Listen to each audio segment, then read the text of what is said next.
Hierarquia, centralização e machismo. O começo da não monogamia na minha vida. Escrito por Luiz Moreira. Um dos maiores desafios que eu tive na minha vida quando comecei a viver a não monogamia, além das coisas que quase todo mundo passa, como ciúme, controle e insegurança, foi encarar de verdade três temas que estão muito ligados entre si: centralização, hierarquia e poder de gênero. E dentro desse poder de gênero, o machismo. Na época eu até conhecia esses termos, já tinha lido, já tinha ouvido falar, mas uma coisa é entender isso na teoria, outra é conseguir enxergar como isso atravessa as suas escolhas na prática. Quando a gente fala de centralização, a gente está falando desse movimento quase automático de colocar uma pessoa no centro da vida. Tudo passa por ela, tudo é pensado a partir dela, tudo é organizado em função dela. O resto vira entorno, vira periférico. Amizades, outros afetos, outros desejos, outros projetos.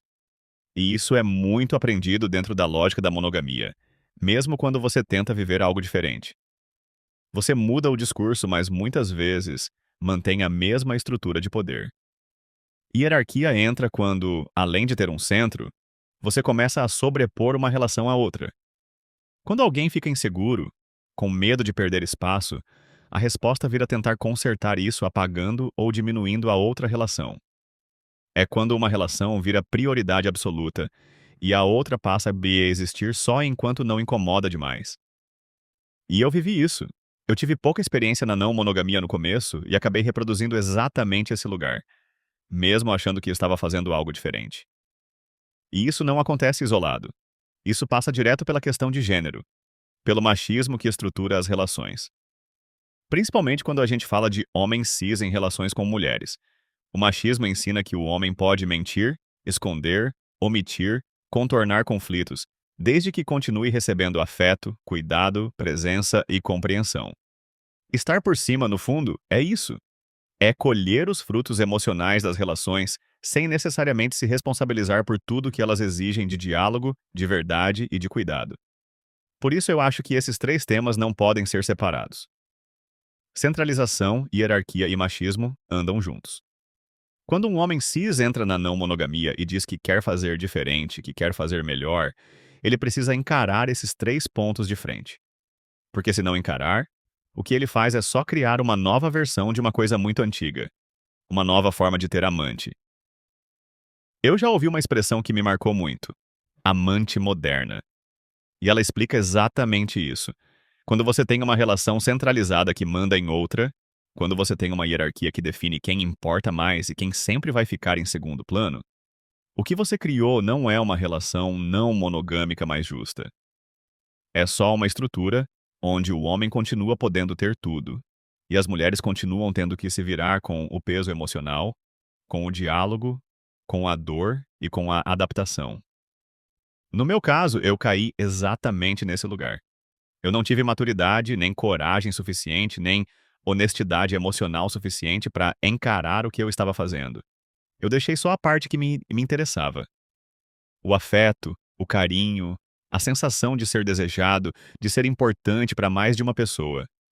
Mas não quis lidar de verdade com o que isso exigia de mim em termos de responsabilidade, de escolha, de posicionamento.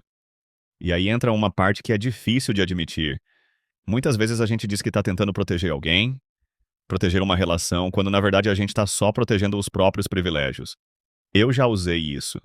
Eu já desacelerei uma relação não porque ela precisava disso, mas porque eu queria preservar outra que estava no centro da minha vida. E fiz isso sem ser totalmente honesto. Fingi que era o ritmo natural das coisas, quando na verdade era uma escolha minha. Uma escolha de colocar uma relação em primeiro lugar e a outra em espera. Isso é cruel. Isso quebra a confiança.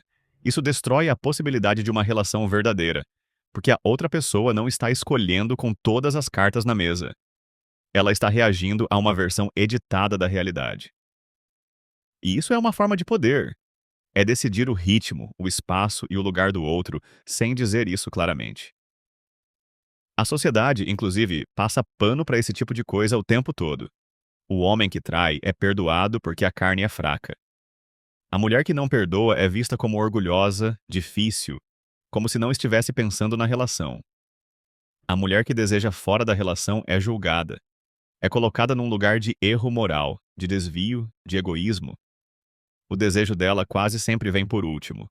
Isso tudo cria um terreno perfeito para que centralização e hierarquia continuem existindo sem serem questionadas de verdade. E eu falo isso com tristeza e com responsabilidade pelos erros que eu cometi. Eu tentei colocar uma relação num lugar especial para que ela não se sentisse ameaçada, enquanto outra estava sendo deixada de lado. E no fundo, o que eu deveria ter feito desde o começo era ter sido franco. Ter falado a verdade sobre o que eu sentia, sobre o que eu queria, sobre o que eu conseguia ou não oferecer naquele momento. O que eu fiz foi manter uma estrutura confortável para mim e dolorosa para quem estava do outro lado. Desconstruir centralização, hierarquia e machismo talvez seja uma das partes mais difíceis da não monogamia. Porque é exatamente aí que moram muitos privilégios. É um lugar onde socialmente você pode errar e ainda assim ser visto como alguém que estava tentando. É um lugar onde você pode machucar e ainda ser compreendido. É um lugar muito confortável para quem sempre esteve no centro. Mas se a não monogamia quiser ser mais do que só um novo nome para velhas desigualdades, ela precisa passar por esse enfrentamento. Precisa passar por honestidade radical, por revisão de poder, por abrir mão de lugares fáceis. Precisa passar por entender que não dá para falar de liberdade afetiva sem falar de quem paga o preço dessa liberdade quando as coisas são mal feitas. No fim das contas, centralização, hierarquia e machismo não são só conceitos, são práticas, são escolhas diárias.